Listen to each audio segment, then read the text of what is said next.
Yeah, I can start.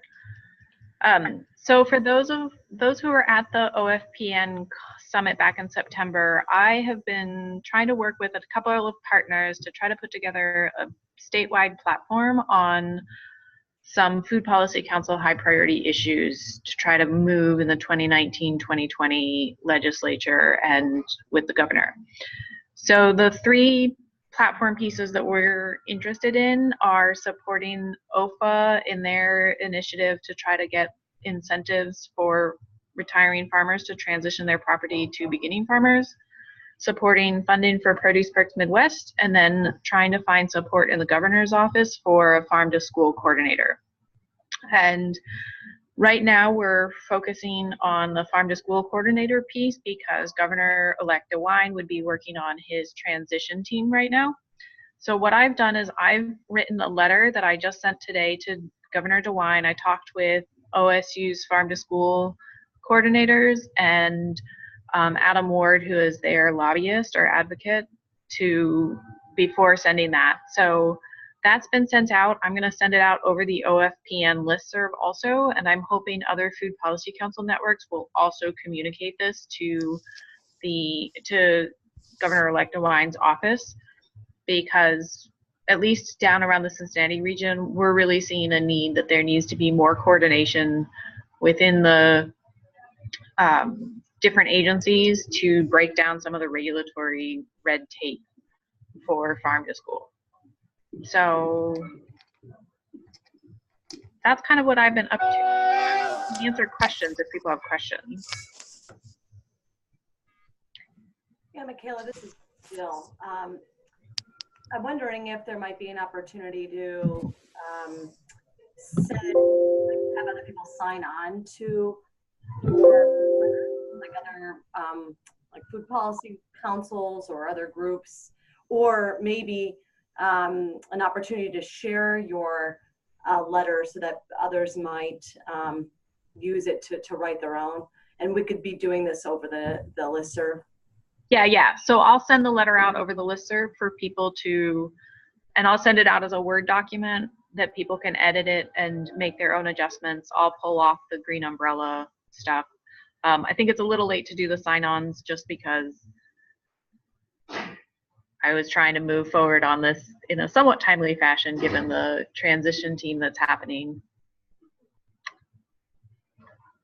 But I'm happy to share it. And then I also am going to be reaching out to my rep for the Board of Education to try to have a conversation, and I'm hoping other food policy councils across the state will do that also.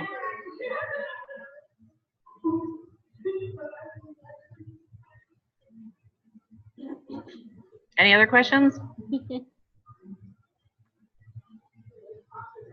All right, I'll share that out this afternoon. Thanks, Michaela. The second update we have scheduled for today is from Ernie Shea from Solutions from the Land, and he's going to talk about the Ohio Smart Agriculture Project and give us a little bit of an overview. So Ernie, if you'd like to share your screen, you can do that. Okay, good morning, everyone, or good afternoon. Can you hear me? I can hear you. Okay, great. Well, first, thank you for the opportunity to join in this morning and provide an update on the Ohio Smart Ag Solutions from the Land Initiative. This is a multi-year, multi-stakeholder effort that is taking a mid-century look at Ohio agriculture and its food system and exploring ways it can become more sustainable. This initiative is a Kellogg Foundation funded project that we are implementing in close collaboration with OSU's Initiative for Food and Agricultural Transformation. And I see Casey Hoy is on the line here with Angela Latham. They've been two of our anchor partners along with Brian Snyder as we've been working over the past 18 months or so, taking a deep dive, a very close look at the current state of agriculture and the food system, and then thinking about ways it could be transformed to be more sustainable, more viable economically, socially, environmentally, and in a way that improves nutrition and public health. So I have a slide deck here of a couple slides that I was going to show you, but I'm not sure I'm smart enough to know how to do this. So let me see if I can. I'm going to bring it up, Ernie, and you can just tell me. Hey, Jill, do you have, oops, I think. I can bring it up. Okay, why don't you do that, and that'll help. And I just clicked something and I don't know what I'm looking at. Can you all still see me? We can, Ernie. We can see your screen. So if you wanted to open the PowerPoint from here, we'll be able to see it. Yeah, that'd be great. I'm looking at a screen that says launching now, so I've obviously pushed something that I shouldn't have, but. If you bring up the presentation, we should be able to see it. Otherwise, you can stop sharing and I can bring it up. Okay, let me stop sharing and see if that doesn't work. Yeah, okay. So if you could put it up, Jill, that would be super. Yep.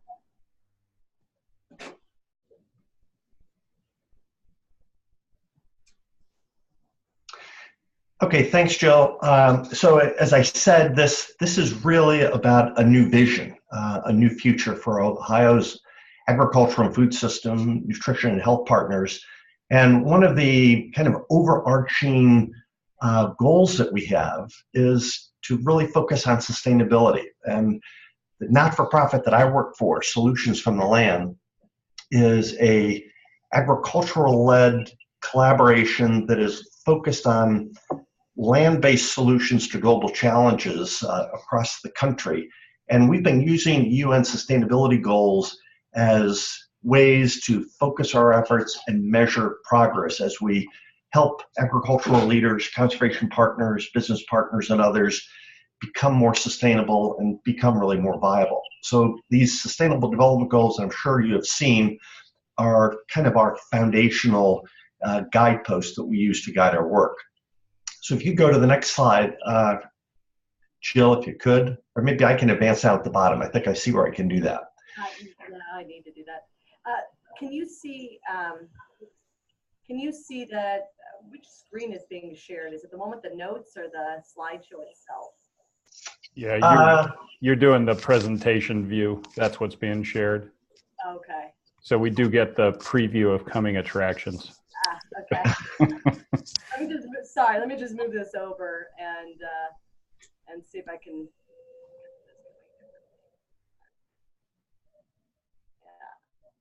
Yeah. No. So we could take the tutorial together, Jill. Sure.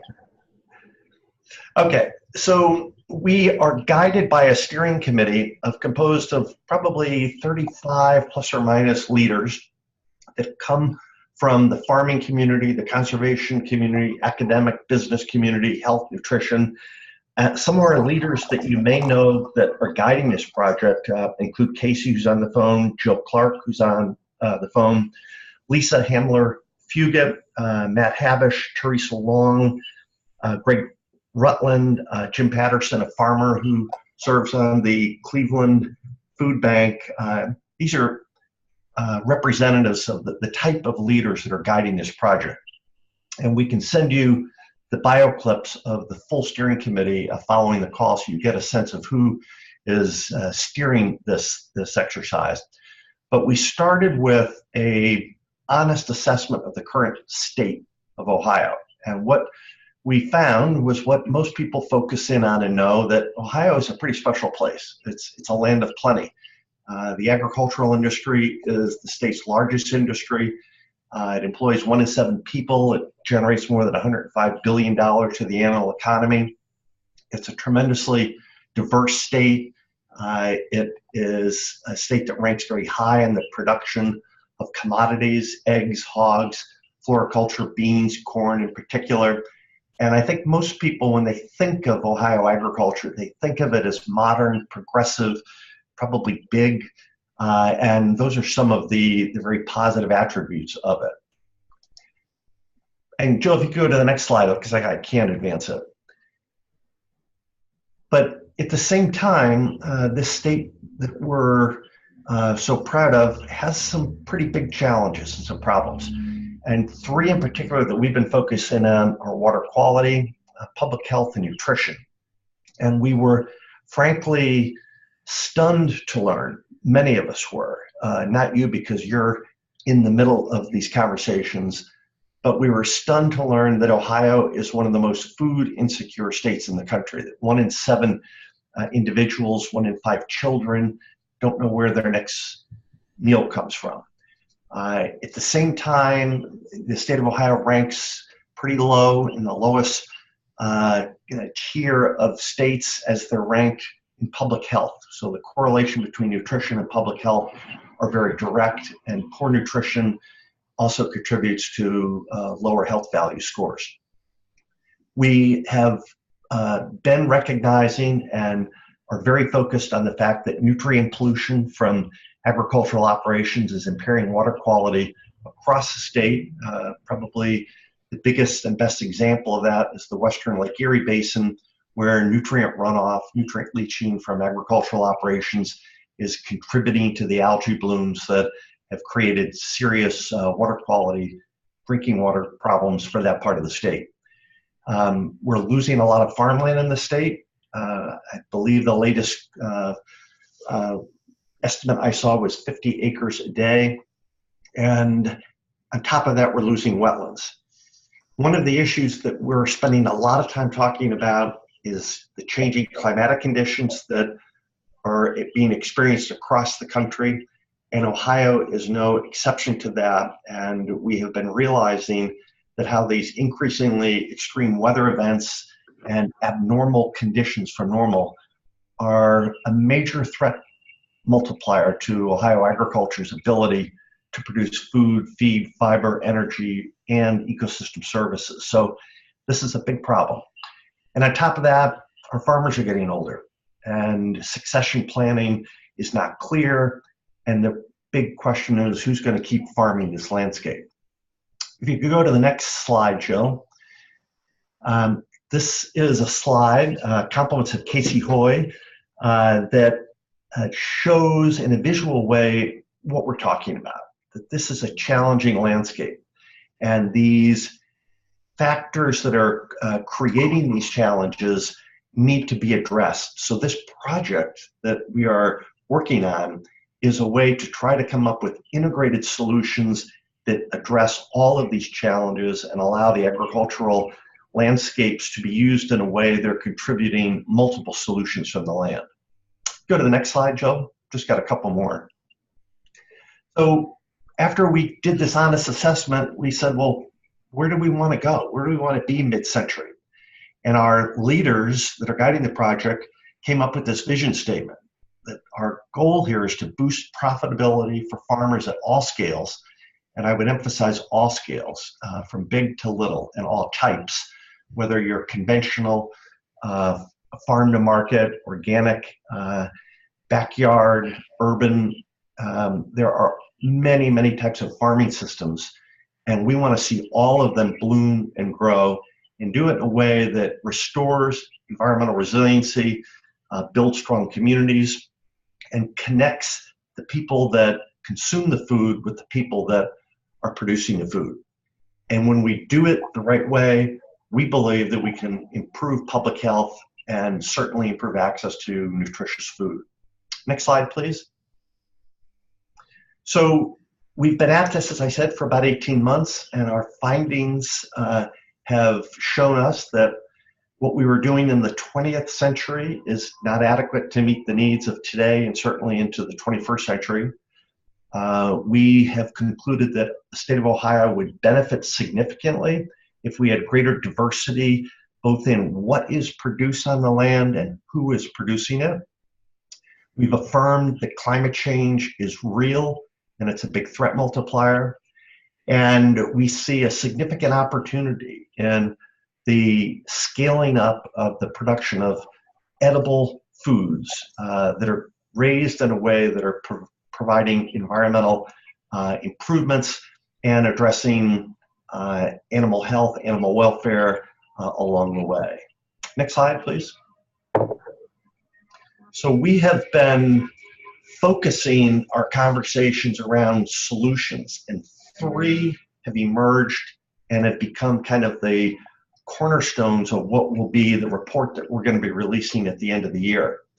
And after all of our discernment that we went through, we identified 3 pathways to concentrate on.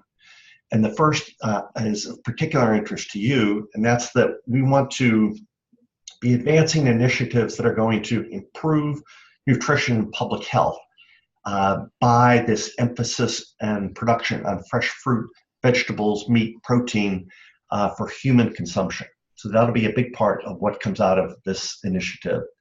Second is that we believe that the agricultural sector can be a source of wealth, job creation, economic growth, and that one way to really help accelerate that is to diversify production and to think about these landscapes not just in the arena of producing food, feed, and fiber, but also clean energy and a whole host of ecosystem services that we can produce when we farm sustainably. So when we're using good conservation practices, we filter water, we sequester carbon, we enhance biodiversity. And these important services and solutions are part of how we want to define the agricultural sector going forward, so that they're not afraid of these issues, but they embrace them and they see them as part of their operation, that they just don't produce corn or beans, they produce energy and water and diversity. And someday we'd like to see a market in place where they can be compensated for those. The third pathway is what I was just touching on in part, the environmental improvements, the ecosystem services. And we're going to have to do that in a way that helps them become more resilient along the way, because these changing climatic conditions are significant and are creating major challenges. Right now in the state of Ohio, as you probably know, harvest is delayed. It's been a very, very wet year. I think we're probably in Ohio heading for a record in terms of the total annual precipitation for the year. I live in Maryland, and we are today expected to break our annual precipitation record. We're at 61 inches, and they're calling for maybe an inch or two of rain tonight after we finish the first snowstorm of the year that we're having. I'm looking out my window and the roads are covered. We've probably got 2 inches of snow here. So these, while not totally abnormal conditions, are not within the realm of what we're used to experiencing. So these are big challenges. Next slide. This might be my last one. So the initiative has evolved to the point where we have developed a draft action plan to address these conditions and challenges. This draft report is in now the hands of a smaller group of the steering committee that we call a design team that has been helping to guide us along week to week. The full steering committee is going to be meeting in December to take a look at what we've come up with and hopefully forge consensus leading to the release of the report in early 2019. I have an attachment that I think was emailed around, or if not, it certainly can be, where we build out in more detail the food system recommendations that are right on our plate right now. And there essentially are two major food system recommendations that we wanted to bring to your attention and seek your counsel and advice on. The first is that our leaders have recognized this chasm between the people that produce the food, the health partners, the consumers of food. And the more we talked about it, we said, wouldn't it make sense to try to find a platform where we could all come together and collaborate and use our collective networks and political contacts to advance common objectives. So we are calling for, in our draft report, the creation of a Farm, Food, and Health Partners Alliance. You have many of those component parts already in place from what we can tell with the Ohio Food Policy Network, and the great work that you're doing. We feel like we could be helping, but we have not, when I say we, I'm talking about the producers, have not been participating perhaps as directly or as actively as we could or should. So that's where some of this thinking came from, that if we could find a way to team up and use our collective insight and experiences and strengths, we might be much more effective. A second major recommendation that we have put on the table is that we think it might be interesting to have a conversation with you and other stakeholders about restructuring state government. Right now, we have a food system and an agricultural system that is spread across multiple agencies and departments and lacks the ability to have a integrated government support system in place that brings these common stakeholder communities and spheres of influence and worlds together.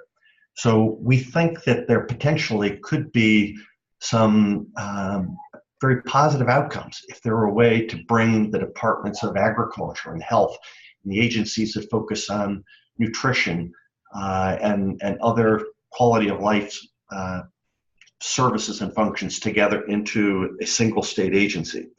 So those are several examples of ideas that we would welcome your thoughts and reaction to. And if this makes no sense to you, please let us know. On the other hand, if it does feel like it would be an interesting conversation to have, I think what we're looking for is closer communications so that we can explore these once we move into an operational mode. So those are just a couple of examples of those 3 solution pathway action steps. There is a whole host of recommendations that we are working on to try to further incentivize the production of fresh fruits and vegetables. And one of our key areas of focus is going to be institutional purchasing, trying to replicate what's going on at Ohio State University, which set a goal of sourcing, I think it's 40% of the food that's consumed is system-wide locally. And if we can get more institutional buyers, schools, government agencies, prisons, if they think of the institutional buyers, if we could find a way to reach them and bring them into alignment by purchasing locally, it would create a tremendous market pull. That then is going to require infrastructure investments. We lack as a state adequate processing, cold storage, transportation systems. So the body of work that we have been trying to bring to closure in this final report will cover this entire food system and spectrum. So I've probably rattled on way too long, so let me just stop there. Thank you for the opportunity to present, and I'll look forward to answering or trying to answer any questions. And Casey and Jill are here, so they're the leaders, so they can certainly jump in and help as well. Thanks, Ernie. That was great. Does anybody have any follow-up questions for Ernie about the Ohio Smart Agriculture Project?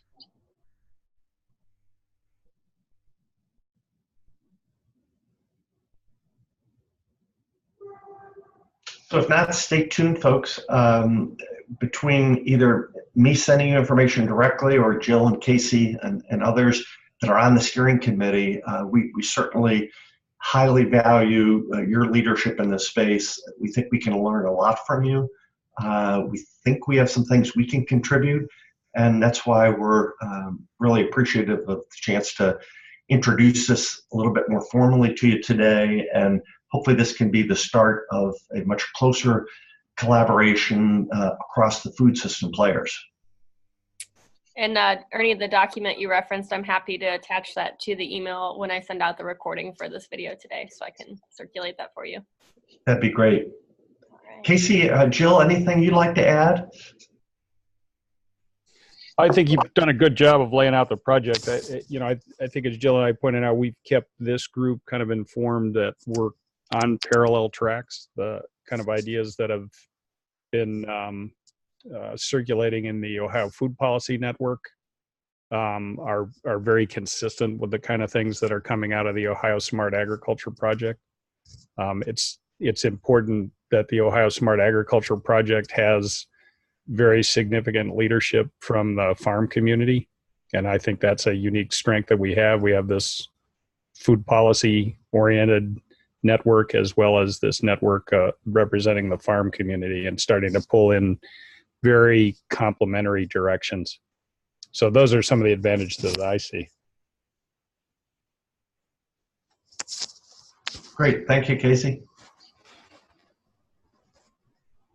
How about you, Jill?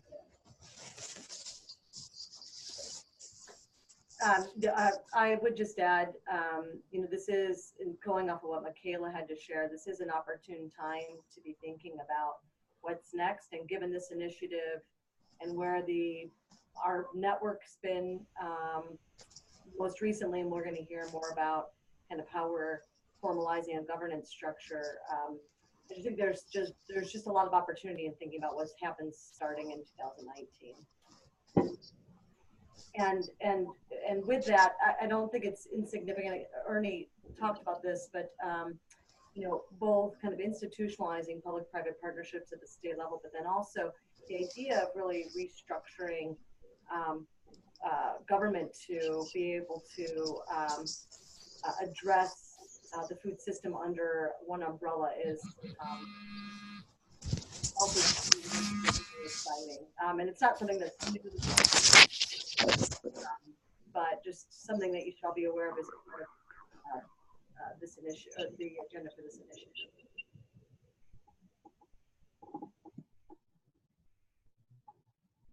All right, great. So we can move on to the last update we have today, which is going to be from Erin Molnar at Countryside Conservancy, and she's going to, like I said, give an update about the EBT equipment and the NovoDia mobile market challenges that have happened in the past year.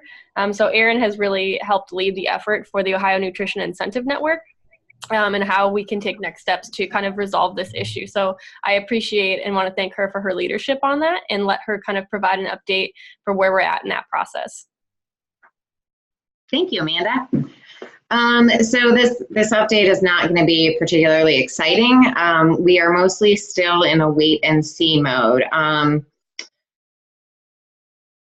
New York State provided funding for NovoDia to continue operations through February.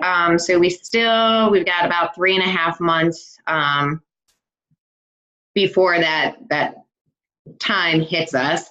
So in the meantime, a couple developments that aren't much. The National Association of Farmers Market Nutrition Programs is raising money to purchase NovoDia / mobile market, which would obviously allow service to continue, and also make that platform a little more accessible to actual market operators to contribute to the future development of that, so that we can make sure that that product meets our needs in present time and in the future.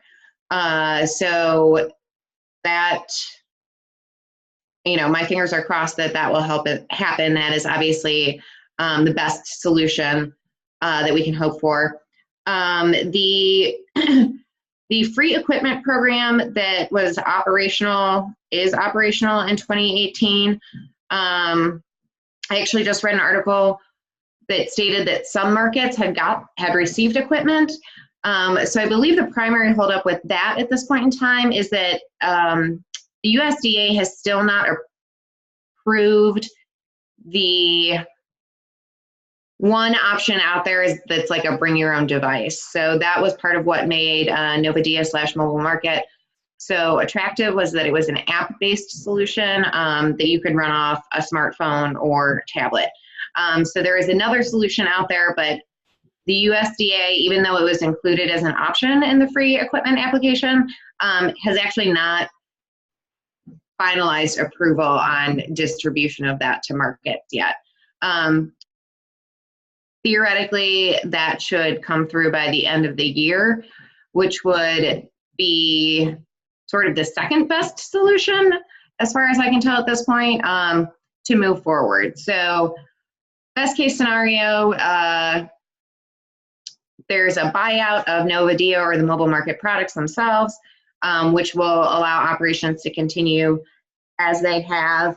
I would anticipate that those negotiations, because they're coming from within the industry, are looking at all of the factors that will impact markets. So many markets losing equipment are still within a 3-year grant period that is covering their network services for wireless coverage and their license agreement for the software. So I presume that buyout would include, continuation of that grant program, and then understanding for how to transition markets off of that. If we have to go with option 2, which is different equipment, those are things that we're going to have to figure out for ourselves as far as transitioning markets to covering costs for all those accessory fees that they have not really been paying for the past couple of years. So I'm optimistic, but still considering all contingencies and exploring options as they develop. From a statewide front, I would still say that we need to exert some efforts to raise funds for equipment and service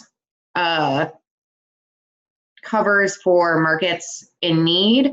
And I think it's also something that we need to consider for policy moving forward, how to not end up in this position again. How can we work with JFS on the state level to have a free wireless equipment program?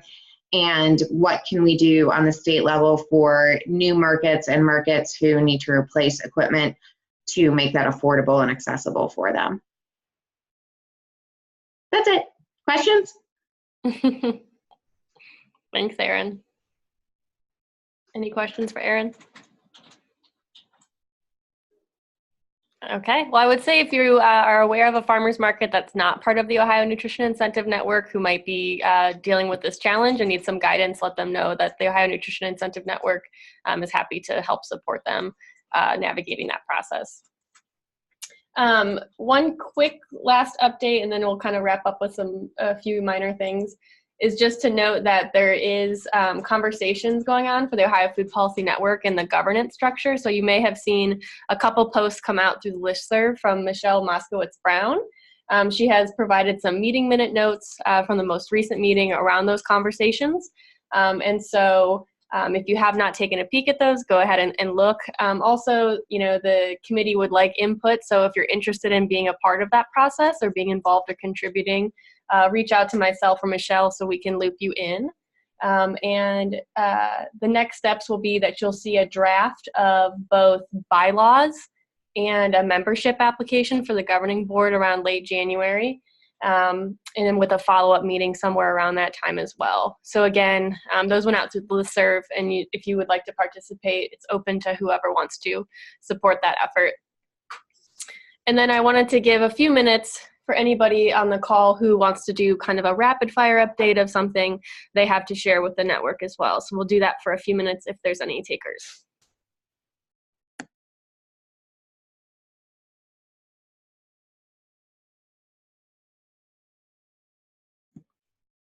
Okay, I will take the dead silence as a no, but there's no other updates. So a few other things for next month's virtual convening. I'm pretty excited to announce that one will be hosted by Debbie Trop of USDA AMS and her colleague Ron. So they're going to give us a rundown on all of the services and technical assistance that their office provides. So a good example is that they do free TA for Food Hub development. So they'll talk specifically about that as well as some other pieces. So that one will be one that you do not want to miss. And then we are also going to put out a survey through the listserv, hopefully in the next week. I'm a little behind on this, but to kind of get your feedback on the virtual convenings from this year, whether you liked them or not, what you didn't like, what you did like, and what's the best date and time or the best way to interact. So you'll see that again in the next week, hopefully. And then just a kind of final reminder is we encourage you to use the listserv as often as you'd like. So sometimes we see stuff getting cross-posted, and that's okay. The more the merrier. So if you have anything you want to share with this committee as well as other networks, feel free to use the Ohio Food Policy Network listserv. We would actually really love that. So that is all we have today. We're a little bit shorter than usual. Like I had said in the beginning, we had hoped to get a Farm Bill update and a midterm election update from Emily, but she was without power. So yeah, we're just a little bit shorter today. So any kind of final questions, anything people want to share? And if not, we can go ahead and wrap up. Hey, Amanda, this is Jill. With the announcement for the next virtual convening, just make sure to, I'm maybe already going to do this, but Hannah Scott, who is with the Ohio, West Virginia Food Policy or Food Hub Network, would be a good person to make sure that she gets forwarded or copied. I know she's on the listserv, but just like an extra reminder, because it sounds like that audience would be a really good one to have on the next call. Great, that sounds great. I made a note of that. All right, anything else? Thanks, Amanda. All right, thanks everybody. Again, this is recorded. It'll be sent out through listserv for those of us who couldn't join today. And we'll see you next month. Bye. Bye. Yeah.